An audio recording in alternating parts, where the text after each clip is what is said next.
Ngoja wewe. Sisi napeka. Wameamua kuungana ili kufanya weni kwenye ufalme wangu mimi. Siwezi kubali jambo hili. Ufalme huu sio kama baba yangu. Takata vichwa vyao. Takata vichwa vyao wote. Mnapogia ni mezani. Mfalme, kwanza kwa nini tusifunge haya mageti yetu yote 12 haya? I am Jackson William Mwishoya. Nimeigiza kwenye Christmas play The King and the Court kama King Ahaz.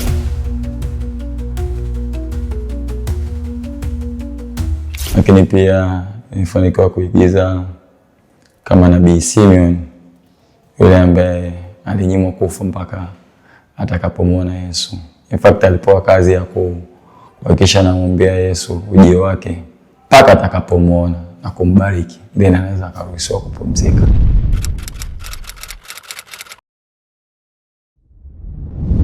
The King and the Courts ni ministry ambayo ipo ndani ya ministry ya huduma ya Pastor Tony Osborne Ministry, ambayo moja kwa moja yenyewe inalenga, tunasema ni platform ambayo inasaidia kuwa na sanaa bunifu ya sanaa za majukwani, ngonjera na sanaa zingine nyingi ambazo tunalenga kufikisha ujumbe wa neno la Mungu kwa namna ya uigizaji, ya uimbaji na namna nyingi. Karakta yako inafanana na personality yako. Kwanza kabisa, kwa karakta ya King Ahaz, naweza nikasema ni pase, not in 100%, kwa sababu King Ahaz cha kwanza alikuwa ni mfalme, and of course mimi kama muamini ambaye nimeokoka najua mimi ni kuhani na mfalme. So kwa upande mwingine character ilikuwa inafanania kwa sababu mimi ni mfalme, kwa hiyo nilipata nafasi ya ku exercise namna ambavyo wafalme wanapokuwa kwenye mamlaka. Lakini kitu kingine ni kwamba King Ahaz ni moja ya mfalme ambaye hakuwa na mwendelezo mzuri baada ya baba yake, kwa sababu yeye alikuwa ni mfalme ambaye aliacha kabisa asili ya kuwa na ibada na kumtegemea Mungu wa Israeli kama jinsi ilivyokuwa kwa baba yake. Kwa hiyo kwa upande mwingine nikasema kwamba sampase ilikuwa ina reflect na mimi, lakini kwa upande mwingine pia ilikuwa hai reflect. Lakini ukienda kwenye karakta ya Prophet Simeon, tunarudi kule tena sisi ni ufalme na ukuhani. Kwa hiyo niliweza kuplay role ya as a king, lakini also as a priest. So as a priest 100% mimi ni kuhani na mimi pia ni mfalme. Yeah, that's it. Ni nini umejifunza kupitia igizo hili? Cha kwanza kabisa ambacho nimejifunza kupitia igizo hili, au niseme kuanzia maandalizi ya mwanzo mpaka final product, ni kwamba kuna level ya ufahamu ambao watu wengi watakuwa hawana kuhusiana na swala zima la kuzaliwa kwa Kristo au kuja kwa Mwokozi. Ni kwamba nimegundua kwamba kuna gharama kubwa sana ilibidi ilipwe ili tu Kristo kufanyaje, ili Kristo kuzaliwa. Kwa sababu kwenye uandaaji tunaona muda ambao tulikuwa sacrifice kwa ajili ya mazoezi, kwa ajili ya maandalizi. Kuna vitu ambavyo tuliviacha, kazi, usingizi na vitu vingi sana. Kwa hiyo nimekuja kugundua kwamba kupitia igizo hili, ili destiny za watu ziweze kukombolewa, au ili Mungu tu yeye kama yeye ili aweze kuaccomplish task yake, ilibidi sana watu wa kawaida waingie gharama. Kwa hiyo from me najua kuingia gharama ni kitu ambacho ni lazima kiwepo ili kufikia hatima.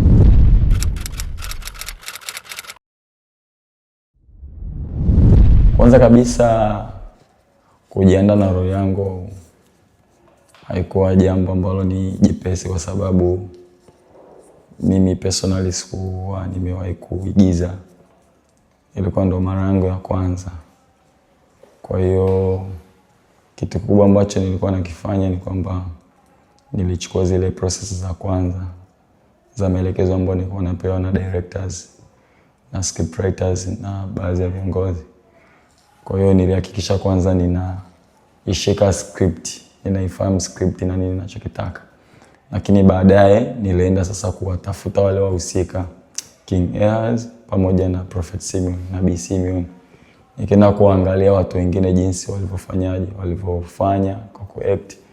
Lakini pia nilihakikisha napitia scripture au neno la Mungu, kwa sababu tunajua hizi stories zao watu wawili zote source yake ni from the Bible. So I make sure kwamba napitia from the Bible, lakini na pia nikajaribu kuangalia naweza kuimprovise vipi kupitia design script yangu mwenyewe through AI and etc. So at the end of the day we come up with the final and the best product. Nani alikuwa serious kupita kawaida? Hapa moja kwa moja mtu ambaye alikuwa serious kupita kawaida nadhani ni askari. Kwa sababu yeye ndo ambaye atakiwa amesimama muda wote na hakikisha kwamba anakuwa ajichezeshi. Nini tena? Anataka nini wa mzee muda huu?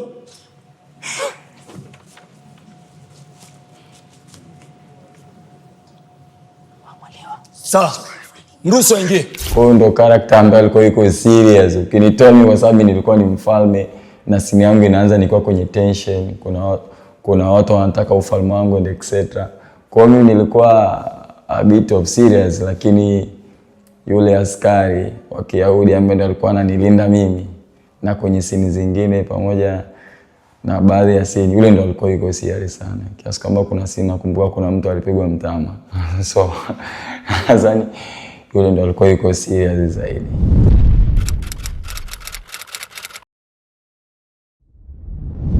Stage play ni live.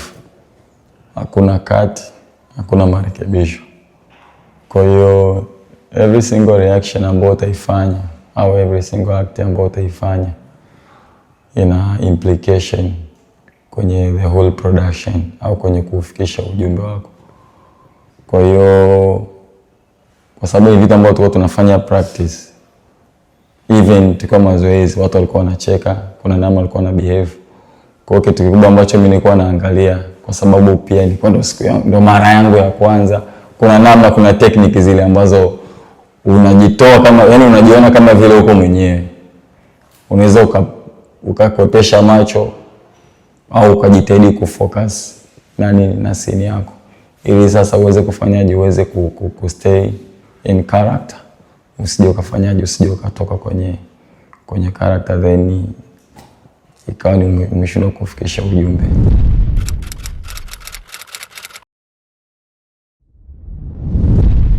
Mimi by nature ni mtu fulani ambaye niko a bit strict, lakini watu wengi wanasema ni mkali.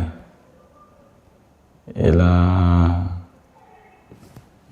it might be kwa sababu kwenye kukua huko, nakumbuka kuna siku mamangu aliwahi kuniambia, hiyo tabia uliokuwa nayo ya ukali hiyo itakufanya utakosa mke atakukimbia. Nikamwambia nakataa.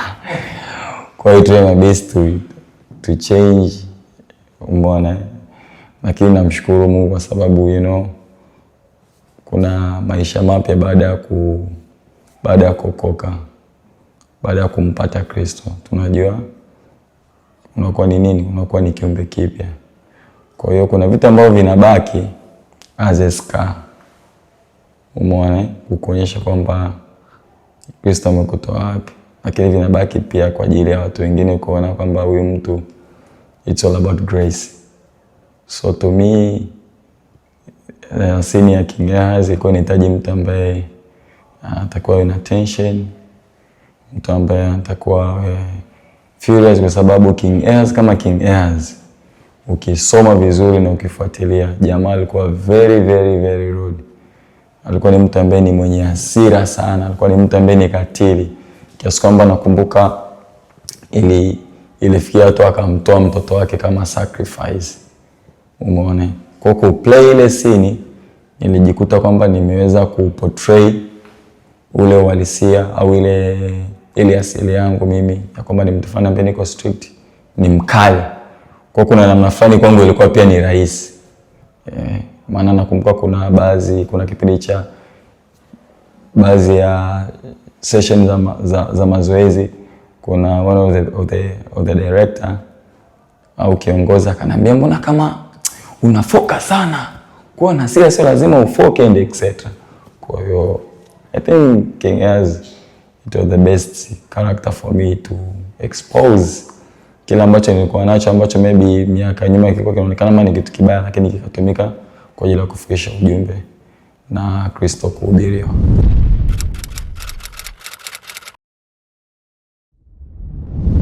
Kwa asilimia kubwa nilifanikiwa kufulfill matarajio au kumeet expectations za director kwa character ambao nilipewa, especially sana ya the King Ayaz, kwa sababu nakumbuka character ya Prophet Simeon nilikuja kupewa baadaye, nilikuwa zimebaki siku chache, tofauti na ya King Ayaz ambao nilipata muda mrefu ya kuisoma, ya kupractice, umeona, kufanya mazoezi, ya kufanya rehearsal pamoja na wenzangu. Kwa hiyo ilinipa muda mzuri sana muda mzuri wa kujiandaa, kiasi kwamba kufika nikawa najiona sasa mimi ndo nipo kwenye scene. Yani simuoni mtu mwingine ambaye anaweza kufanya the best zaidi yangu mimi. Kwa hiyo ninaamini 100% mpaka leo. Ndio maana mpaka leo nikutana na watu lazima watanikumbusha, Pressing na Peka wale ndio wawili. Why? Because nilitoa muda wangu na kila kitu. I give my all, umeona, kwenye that character. So naamini nilifanikiwa kwa ukubwa.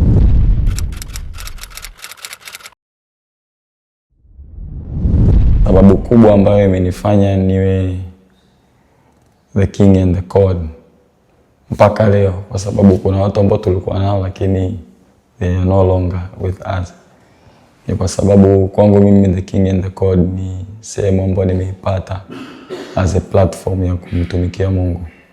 Lakini kitu kikubwa kuliko vyote ni kwamba kama neno la Mungu linavyosema, kinitumikia mimi, Baba yangu wa mbinguni atafanyaje? Atakuheshimu. Kwa hiyo nilipata revelation kwamba the only way ambao tunaweza